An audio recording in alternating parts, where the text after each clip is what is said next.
Well, if you're watching the news, you know the market's tanking, but we're just holding on for the ride. Welcome back to Tesla Talk Tuesday. Welcome back to the channel. Welcome back to the vlog.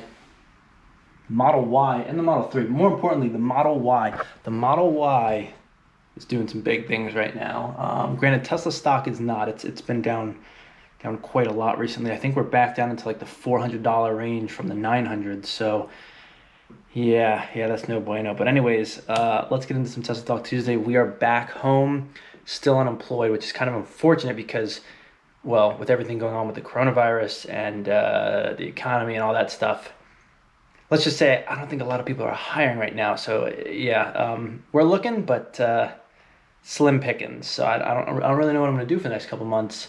Hoping to find something. Also hoping to get to 1,000 subscribers. So if you're new to the channel, please hit that subscribe button. If you're not new, but you've been watching my videos, if you haven't already, hit that subscribe button. I'd really appreciate it. Give this video a thumbs up, and let's get on with Tesla Talk Tuesday.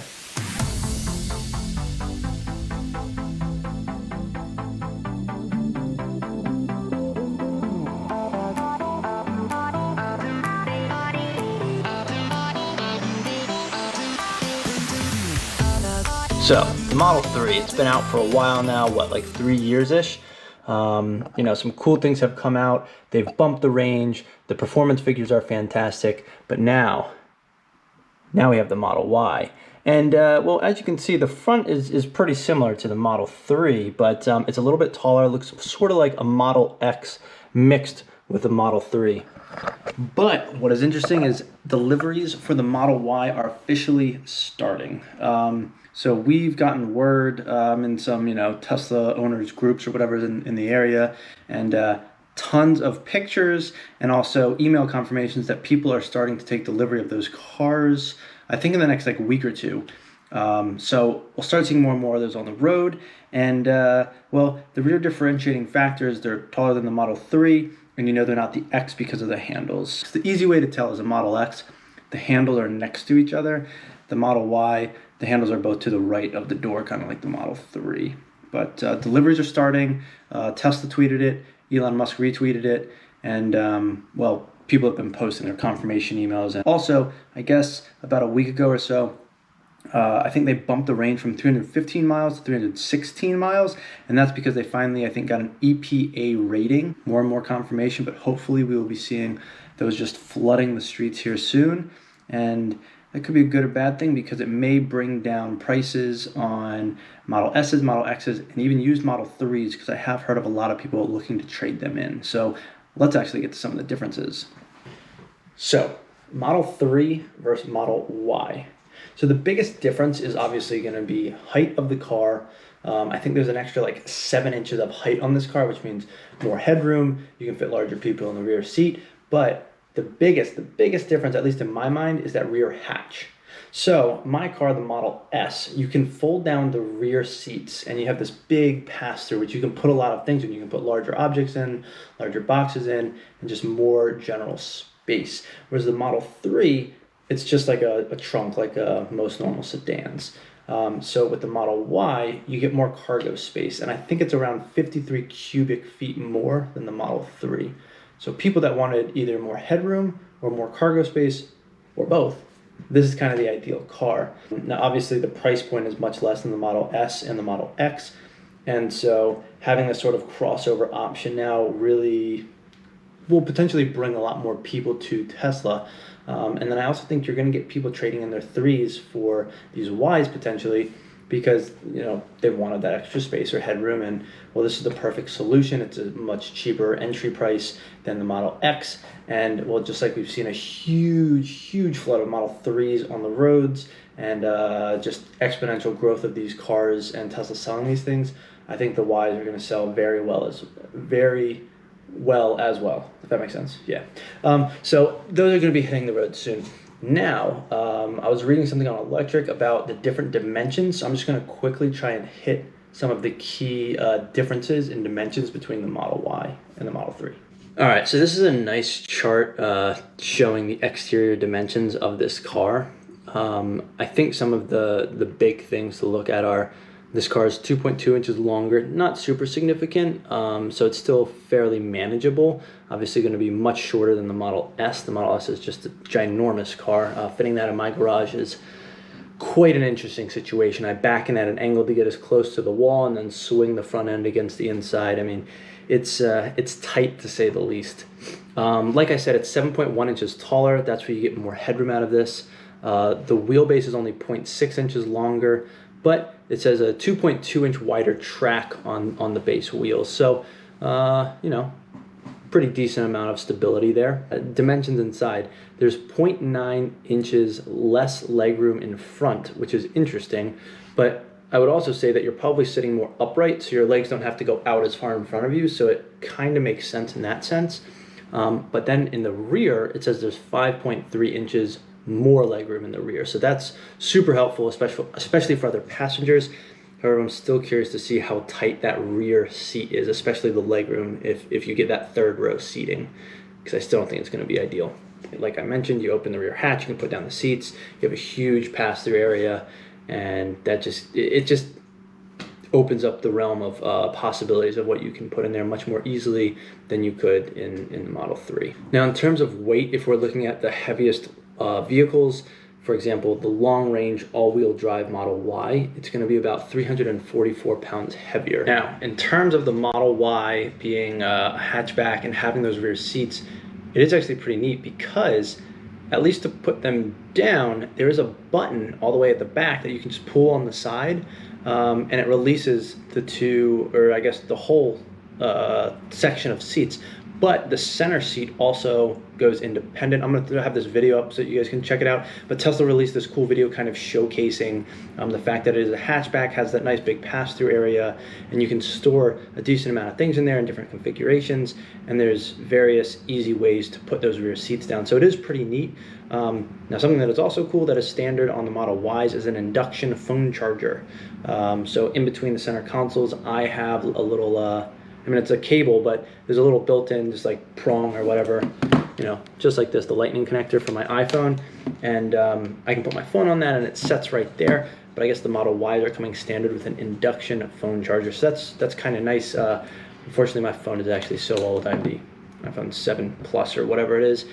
No inductive charging for me, but it is obviously nice if you have, you know, latest, newer technology. So, yeah. Anyways, yeah, just thought I'd point those things out. That is pretty neat, and the video that Tesla has is pretty cool. And probably one of the biggest and most interesting things on the Model Y is that apparently they're including a heat pump for more consistent range in cold climates. So right now, in colder climates, Tesla's heating system, the way it works is it kind of depletes your range as it keeps the car warm. Definitely burns through more battery, and it's pretty significantly noticeable. So for people in Canada where it's colder for much more of the year, or just much colder during the cold parts of the year, that can really affect range. The Model Y is also going to help a lot with that. So I can see these cars selling really well up north, or just in colder climates in general, even in the US. But it is kind of a neat feature. Now, unfortunately, people are saying like, oh, when will these come to the other cars? The problem is that this can be expensive to sort of change the whole design of a new car. So until they do a full design refresh, I don't see it necessarily coming to like the Model 3, S or X anytime soon. However, if they are truly doing like a, what do they call it, plaid powertrain tri-motor Model S, that could be enough of a refresh where they are potentially going to start including a heat pump in some way, shape, or form in the Model S, which would be pretty neat. However, the Model 3, they haven't mentioned anything, but to do a full design refresh on the Model 3 right now in order to incorporate a heat pump, I don't know how likely that is. I also don't know how much of like a skateboard platform they have between the Model Y and the Model 3. If they can sort of start putting Model 3 shells on whatever the design is of the Model Y, that would be pretty cool.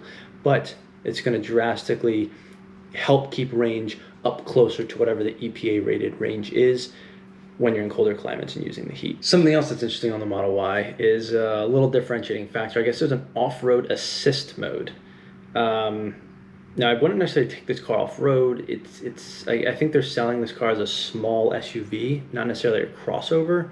I don't know what the differentiating factor is between like a crossover, a small SUV, a regular SUV, whatever that stuff is. But Point is, there is some sort of off-road assist designed to provide improvements when driving off-road. In addition to allowing the wheels to spin, off-road assist balances the torque between the front and rear motors to optimize traction. So it improves traction on rough and soft surfaces when one side of the vehicle may lose traction and the other side still has traction. It is a nice little differentiating factor. However, I still probably wouldn't really be driving this off-road, but I don't really know where you're going to take this. I don't think ground clearance is significantly more. It might be, I say it's like an inch or two, I think, more than the 3. Nothing too significant. So I don't know if I'd really be taking this off-road, but it is kind of neat to see this. It's clearly not a sedan, so it is nice that they throw this in there, and it's just another easy option as part of the software to enable and disable some sort of off-road mode, which effectively just sort of flattens the torque curve, not quite as instant torque. So when you floor it, you can creep along if you're off-road, and helps allow certain wheels to slip while other ones can keep trying to grip and get better traction. It is neat to see these differences between the cars, kind of like having like that track mode with the Model 3. Now, most of the talk has been about, when the Model Ys are going to start getting delivered, sides and interior pictures, but personally, I think one of the best features on this car is the fact that it comes pre-chrome delete. Post-chrome delete, post-chrome delete. It comes with a chrome delete already on the car. It comes with that matte black exterior. It has the wheels. It looks fantastic. I don't know if I'm a huge fan of the wheels, but I do like that they are black. I think it looks very good. Just a completely different style, and you don't have to worry about like paying or vinyl wrapping all of that stuff after the fact. It just comes blacked out. So I think that is awesome. I think it's very cool that they're doing that. And well, I am excited to start seeing the Model Ys on the road. I'm also excited for people to potentially, hopefully, start trading in Model 3s, more specifically performance Model 3s, for these cars, because then, potentially there'll be some cheaper Model 3 performances out there that I could maybe scoop up or look into. Fortunately, I probably still should get a job first, because I'm not going to get any financing if I don't have a job. Yeah, that's tough. Anyways, most of the news this time is about the Model Y. That's the big thing. I really want to get a look at one. I also might be able to get my hands on a Model 3 Performance to do some cool videos with that as well. So I'm hoping to see if we can figure that out. However, I don't know what's going to happen with the whole coronavirus stuff. I know right now they're kind of telling you to stay quarantined, don't go out, don't go do things. So we'll see what happens there. I know they recently just moved it from gatherings of 50 people down to gatherings of 10 people or less. So stay healthy, stay safe, be respectful of other people's healths. Don't hog the toilet paper at the grocery stores. But hopefully we'll be able to get into that Model 3 Performance if they don't do like a mandatory quarantine or something like that. But anyways, stay healthy out there, stay safe, and if you're watching the markets, remember, buy the dip. Anyways, if you're enjoying the content, please like and subscribe. Again, really appreciate it. We're almost at 1,000 subscribers, so until next time, guys, thanks for watching.